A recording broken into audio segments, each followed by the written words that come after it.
Hello everyone and welcome to this video. In this video, I'll address the problem of the anima.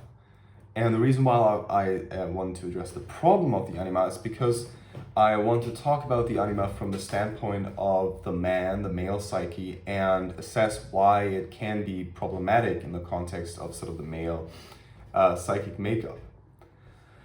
So to begin this video, we first have to assess the landscape that we're working in. So sort of give a general overview, of the sort of perspective that we're taking, and then talk about sort of specifics of the male psyche, sort of talk about this female-male dualism that Jung evokes, and sort of explain how that works in Jungian analysis. Then talk about the balance, so the idea that Jung proposes that psychic functions want to be brought in balance, to then continue talking about the anima and its integration, and the anima as a chance, and sort of the Coniunctio as an image that sort of ends the individuation process. Let's get right into it. Before I get into it, however, I would like to remind you that comments are very welcome on this video. I would like to invite you all to share your opinions in the comments section, share requests for future videos, and perhaps also feedback and other thoughts. Also do consider to subscribe to this channel if you like the videos. There's a lot of content on Jung coming here, but also beyond Jung, as you'll see in the coming weeks and months. Okay. So the male function essentially of the psyche. Let me just write down timestamps here. All right, I sometimes have to note down timestamps. Okay, so the space we're moving in is the space of Jungian psychoanalysis. Now, Carl Jung was a psychiatrist that worked at the turn of the 20th century in Switzerland.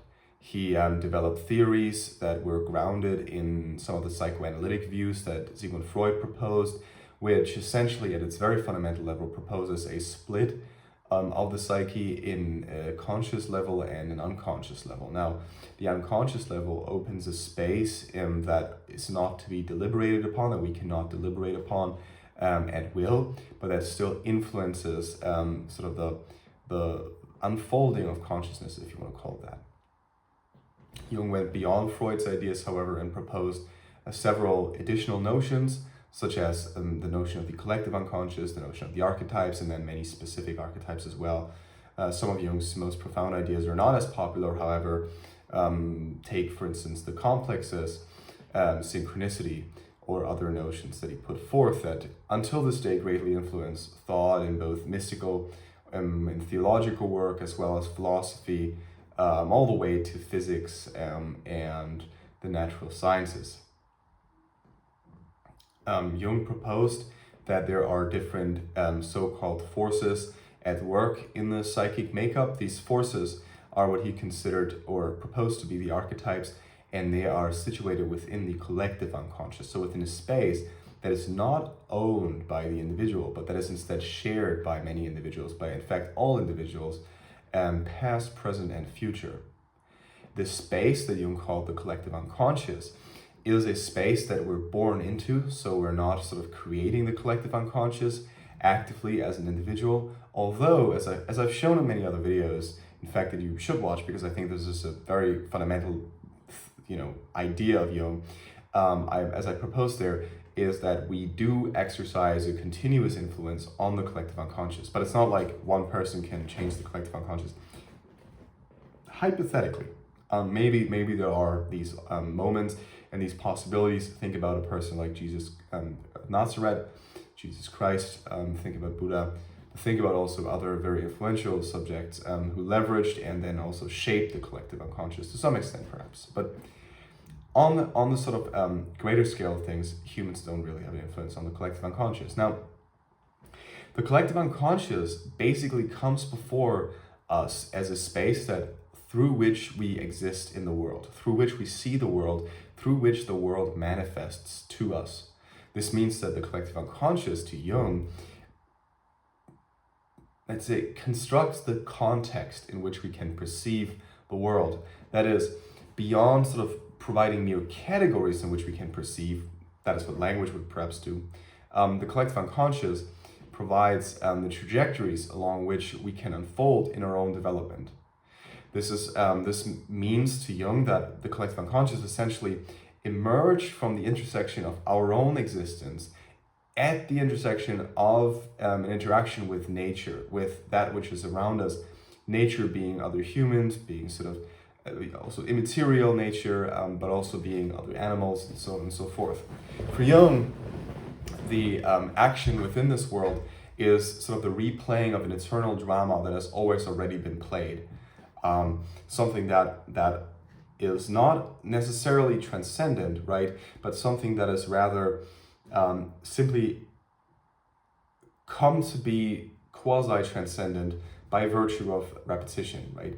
And I think what is really key here to recognize is this aspect of finding ourselves in the collective unconscious as that which we've always been, right? Sort of an aspect of home in the collective unconscious. Now, home is of course a very problematic notion. I've made a separate video on the notion of home. If you're interested in that, please go check it out. I actually have a book coming out on a similar topic that works a lot with the research that Teveleit has done, a German scholar, and he has done research in the sort of Nazi Germany, and this also concerns the notion of home, and I relate this to the ideas of the ego and ego defense and protection. So if you're interested in that work, do check out my website. That'll be out probably late 2024 or early 2025. Right. But now let's get to the male function, and let's get to sort of the balance of the opposites and sort of the different functions within the psychic structure in general. Now, Jung proposed there to be beyond sort of these archetypal complexes that I just mentioned, which form the trajectories. These complexes may be, or these archetypes may be the archetype of the great mother that we perhaps all know about, the great father. The archetypes exist in polar opposites, like everything in this world, right? Kind of exists in polar opposites, or at least they unfold in polar opposites. Like you wouldn't necessarily say that within the core, what Jung referred to as the unus mundus, they wouldn't exist in these opposites because there is no polarity in this core, right? But as they unfold in opposites precisely by the action of consciousness upon them, if you will. Now, part of this is also Jung's proposition that the psychic makeup, and this is not another theory of Jung, the psychic makeup is structured into functions.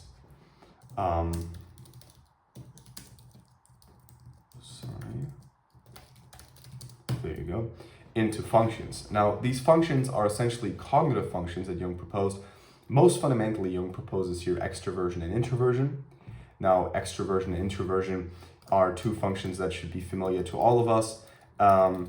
But essentially, to summarize this, extroversion is sort of denotes types, psychological types, so tendencies in people to gain energy from objects, while introversion denotes the tendency in people to gain energy from subjects, so from oneself. Now, if you have like object, subject, like this is me, this is an object, like extroverts will be pulled towards the object and gain energy from that. Introverts will rather lose energy from this sort of object core. Now, this is a very crude explanation of introversion versus extroversion. Now, I have made another video on this, go check it out. But there are more functions, there are more cognitive functions, right? And basically how this links to sort of the anima and the animus, the male function and the female function, is that we can think of these two poles similar to the extroverted and introverted pole. Now, I don't want to say one is animus, one is anima, but what I do want to say is that within certain people, one is more expressed than the other. This doesn't mean that the other is missing in the person, right? Because, even a person that is very introverted has the extroverted function within them, but this function is inferior. Jung would call this the shadow function, the inferior function. Now, the idea here with the animus and the anima is that they are at the same time archetypes, that is, they express a certain trajectory along which certain aspects of life in the interaction as life as the interaction between the human subject and nature or its environment unfolds. Now that's the archetypal level of the anima and the animus that we can look at, but then there's also sort of the functional level of the anima and the animus, and this functional level is sort of the expression of that which the archetype denotes within the psychic makeup of the subject. Now let's just give me a brief second.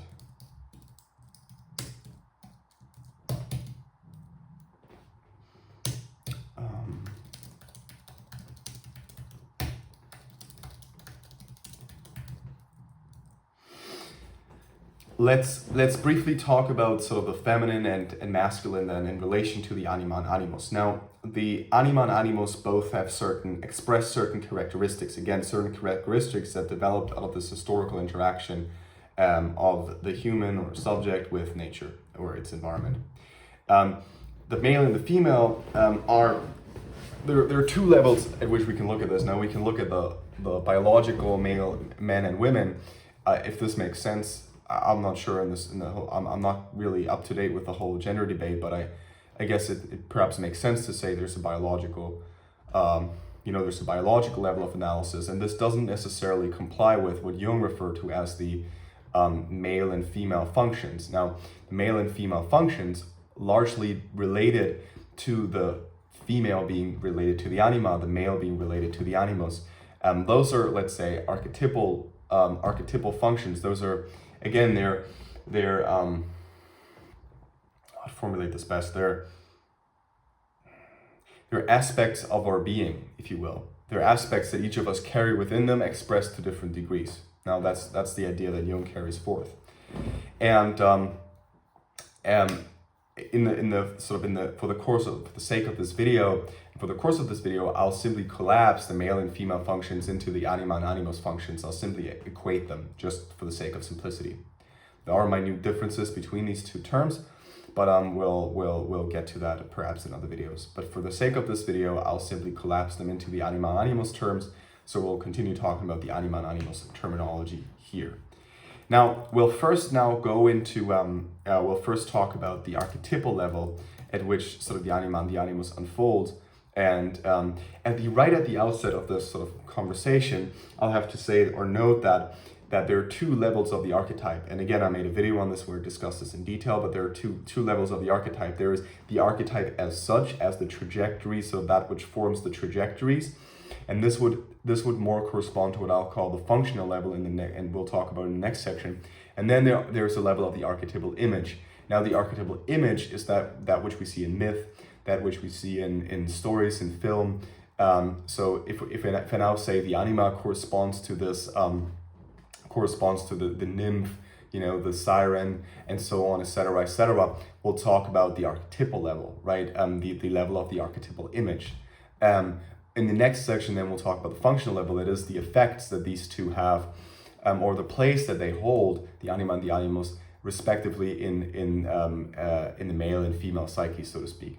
Now, the archetypal images of the anima and animus can be sort of summarized quite simply, and they correspond or they're related to the functional level. So it's a little bit of foreshadowing here.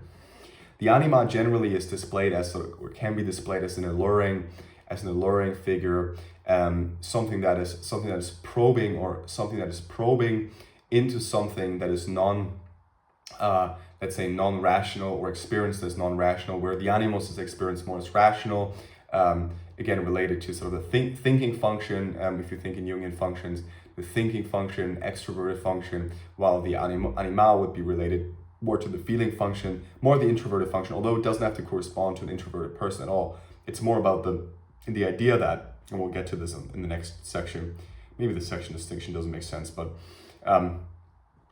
related to sort of the idea that the tendency of the manifestation of the animus is a sort of a cold, rational thinking type that is more drawn to objects than drawn to sort of questions of values, questions of feelings. Now, the idea though is that this does not necessarily mean that the that the animus is necessarily related to sort of an outgoing sort of nature, but it's the idea of object manipulation, I think, that plays a role here. The idea that the animus is more sort of heads on, or runs with its head through the wall, if that's an expression in English, hands on, sort of kind of like killing the dragon, if you will. But the animus tends to be displayed also as a tyrannical king, right? If you have a tyrannical king in a story with a wife, that's sort of it's a recurring theme in fairy tales, that the wife is sort of caring for the poor, and the king is tyrannical, spends all the money and so on and so forth, and rages in war and goes out and beats the hell out of people and goes hunting and so on, while the wife maybe cares for the animals in the forest. That's a typical dyad, anima animus, right? And again, they're a pair of opposites that are ultimately, as we'll get to, sort of to be conjuncted, so to be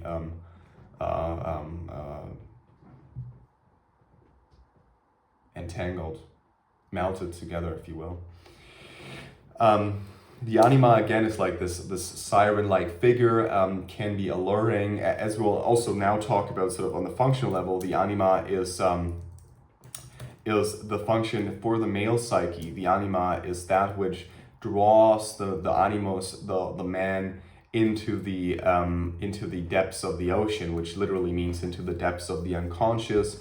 The anima is that which also then prompts development within the animus, within the sort of the male, well, not within the animus, but within the human that is possessed, if you will, by the animus, or driven forth by the animus. The anima is that which is in itself. The anima can be chaotic. She can also be murderous. She can kill. She's deceitful, potentially. But there's a way to transform the anima, and we'll talk about this in much more detail when we get to talking about Erich Neumann's book on the Great Mother, because of course the anima is part of the Great Mother archetype, ultimately, right? That's the transformation of the feminine. And Neumann talks about this a lot, but it's sort of about this transformative energy that the feminine has outwardly, but then also within itself. Now, on a functional level, obviously, the anima is more present as an inferior force within man, while the animus is more present as the superior force. So the anima is in man. The anima is sort of the shadow function, is in the shadow. It's the female, it's the female within the man, so within the biological man, if you will, and has precisely these functions, right? If the anima is projected, you'll feel one is possessed by the anima. A man, he'll do anything to get a woman in bed, let's say, to be with a woman, not necessarily in a relationship. I always like to say that anima love is a very burning hot fire. You'll think it's the greatest thing you've ever found in life, but it'll burn you to the ground if you stick with it. But it's a stepping stone. It's a springboard into unconscious territory, and certainly it's a fulfillment of desires to some extent. So that's essentially the functional level of the anima, right? Now the idea ultimately. Oh, sorry. Just a note on the animus. The animus in the female psyche is again this rational function, usually inferior. That doesn't mean that women are generally non-rational. It simply means that there's a tendency of inferior thinking that thinking is inferior, expressed more inferiorly in the female psyche, while feeling, etc., tends to be expressed more inferior in the male psyche, and that could be socialized. It doesn't really matter for Jung. Jung doesn't really concern himself with these questions, right? Now, the idea always for Jung, and I think this is key also for this discourse, is the Coniunctio, right? It's the Coniunctio as the melting of the opposites. But what is more so is that if you talk about Coniunctio as the sort of the final gesture of the individuation process, right? This uniting as the final gesture of the development of the self, which is, by the way, impossible, but you do it in baby steps. You unite one thing and then another and so on and so forth. It's like bringing together polar opposites, which is just impossible, but you can bring them closer, and that creates friction, and the friction creates energy, and the energy propels you forward, and that way you live, right? But and you have to continue creating fiction. But what's important to notice is that at first you need a strong developed superior function, primary function, right? You can't develop your anima if you have no animus within you, if your animus isn't developed at all.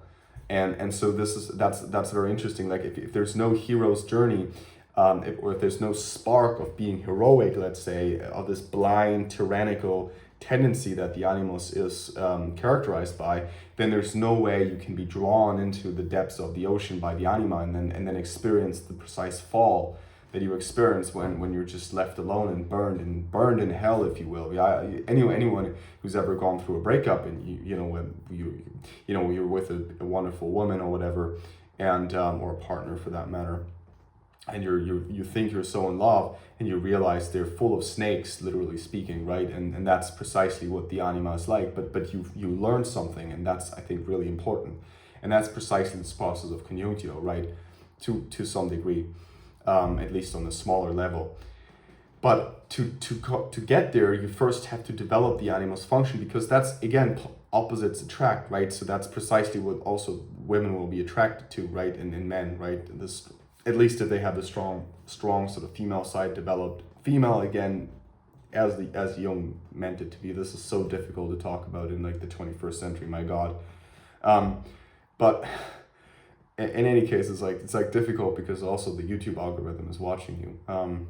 I think already when you say the words female and male, it's like you're already kind of on the way to being community struck.